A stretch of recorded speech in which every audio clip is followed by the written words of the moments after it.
Sen korktun kaybettin. Ben korkunca kaybettik. Sevmiyorum deyip sahte sözler ardında hasret kaldık birbirimize. Ama yine de sakladık. Saklıyoruz. Korkuyoruz ve sormuyoruz birbirimize hal hatır. Onun yerine başkalarından öğreniyoruz ahvalimizi.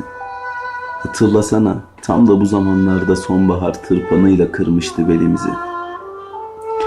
Hayalimizi, sevgimizi, gözyaşlarımızı en önemlisi. Biçildik daha dolmamış, daha olmamış, daha doğrulmamış bir başak gibi biçildik. Biz sadece sustuk, razı olduk, kadere kırılmadık ve imtihan dedik. Hep katlandık. Tokadını yediğimiz kadere diğer suratımızı servis ettik. Belki de böyle olmalıydı. Belki de hiç olmamalıydı.